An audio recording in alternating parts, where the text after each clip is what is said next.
I was a long road. Actually, I started racing in Europe when I was 12 years old. So 2008, I think, was my first. I did a few races in Europe. Me and my dad went over to England and we just started racing outside. And after that, in 2009, I made it into the Red Bull Rookies Cup. And I did 3 years of that before then finally moving up into the Moto3 World Championship. So right now, it's awesome to be home. It's been a long year away from home, but yeah, we're looking forward to 2019 already. You know, the year ended on a decent note. I feel quite comfortable. Everything is looking quite good. Just really want to train really hard this off season, work really hard and come back swinging in the new year. I expected so much more going into the year, to be honest. The highlights were obviously I got three victories this year. But other than that, you know, I had really difficult weekends. The most positive point of my year was probably finishing third in the World Championship overall. So obviously it's not where I want to be, but it's at least it's in the top 3. Nothing much is changing for me next year. Staying in the same Red Bull KTM team again, and looking forward, I really hope to be more competitive next year and hopefully try and bring home the title. I've been very fortunate. 2009 was my first year riding a Red Bull KTM. After the Rookies Cup, I had a couple of years in other teams, and then I made my way back into the factory team. So since then, I mean, I'm going into my 5th season with the Red Bull KTM IO Motorsports team, and yeah, it's looking good. I think next year we're in for a good one. After I won the World Championship in 2016, I was doing the pre-season testing on the Moto2 bike for 2017, and it was almost the end of my test, and basically I just had a small crash, and I was just sliding along waiting to slow down to stand up, and my bike landed on my arm. So I broke my arm pretty badly, and I ended up having 3 operations on it. But the biggest problem was just kind of had one operation, waited 2 months, nothing, it wasn't going on, had another operation, another 2 or 3 months, then broke it again, then had it fixed again, then another 2 months, and basically I felt like I was in a cast for 6 months. And then I had to try and race in between that, where it was really difficult. The most difficult part of it was I had no power in my left arm, and it's insane as soon as you can't use it for that amount of time, how everything on your whole left-hand side of your body just gets so weak. I had to compensate so much with the right side of my body that I ended up really struggling with arm pump in my right arm. So after 5 laps, I'd have such arm pump in my right side of the body that I felt like a passenger on the bike.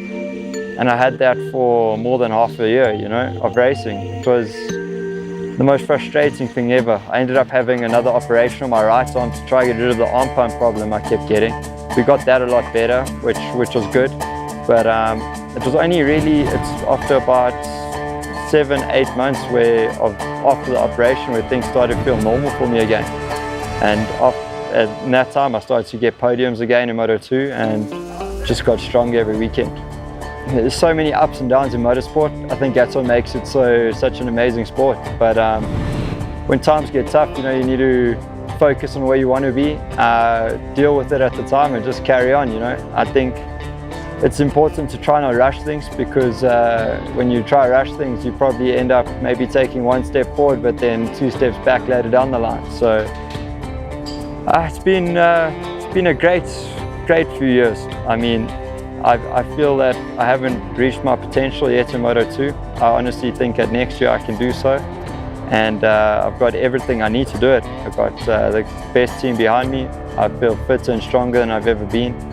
And let's see what we can do next year. The most special win would probably have been my first one. I think it was the most tough race I've ever had. I couldn't break away from the field. I ended up having the second place rider behind me with less than a second gap for more than 20 laps. And they could stick there, but they couldn't pass me. And it's really difficult as a rider coming past the pits every single lap and seeing +0 on your board. It's, you know, if you're in first, normally you expect to gain some sort of advantage. And when it was +0, the pressure is so high because you can't make one single mistake. Any tiny mistake and you lose you lose the victory, but especially in the last couple of laps, and that's when it really gets difficult. We did a few things that didn't work out in our favor. We ended up trying to almost cover up some problems that we had by changing a lot of the setup on the bike, and by doing that we were creating so many other issues that actually we were, instead of say for instance, instead of being 0.2 of a second off, we find ourselves 0.5 of a second off and not know why. And I feel like it was just a massive learning curve. The more I look back at it, the more disappointed I am with my year, because I wish I knew then what I know now. And I think it would have made a world of difference, honestly. But at the end of the day, what's done now is done. We need to learn and carry on. And like you said, it was so frustrating because, you know, I'd win one race, the next race I'd be in 6th position. The next race I'd be in 7th, the next race I'd be in 4th. It was like, you know, what's going on? But at the end of the day, you can only grow from these experiences and just use it to your advantage in the future. I truly believe that a winning season starts the season before. And I feel like I've done my homework, I've worked hard this year. And now my main goal is to go into December just feeling strong and just keep building on my fitness, working hard, trying to ride as much as possible. There's a few things I really need to analyze from my year, and we need to make sure we improve these few negative points I have in my riding, and I find that I can make a good advantage, especially here in South Africa now with the summertime. The weather's good, tracks are great here, so I can work hard and let's see where we end up. Biggest challenges, it would be so difficult to say. You know, when people are so close, it's so difficult to choose one or two. I'd say, you know, if I look at this year, I think my main rivals will probably be Lorenzo Baldassari, maybe, possibly Luca Marini, Rossi's brother, Valentino Rossi's brother.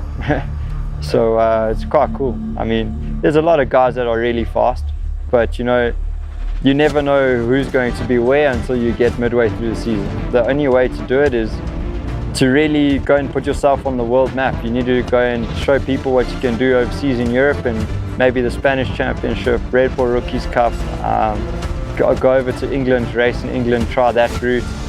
There's a lot of different ways to get into MotoGP, but especially being South African, it's a lot more difficult because we've got a long way to go to get there. And the thing is, once you just got to keep building at it. Nothing will happen overnight. I mean, the competition is difficult. You know, there's I don't know how many thousands of kids all over the world, but you just need to be that one that's working harder. And I believe the person that works hardest is always going to get there. So yeah, keep your head down, focus. Try get rid of all the things that aren't going to help you get to where you want to go, and keep going for it. It's crazy. I mean, obviously without our sponsors, I'd never ever have been able to do what I've done. Honestly, from the beginning, it was all Dad. You know, Dad was there was the one and only for a very, very long time. And now that things have started to go much better for me, I've managed to get a more sponsorship. And you know, Red Bull has been my biggest sponsor for a long time now. KTM, I've been a Red Bull and KTM since 2009. So yeah, pole position travel, it's quite a few, you know. Pride Logistics here in South Africa. There's yeah, so you know, I really don't want to miss any, but you know, like, it's everybody from my leather suits, Exxon, my helmet company, Bell, TCX boots.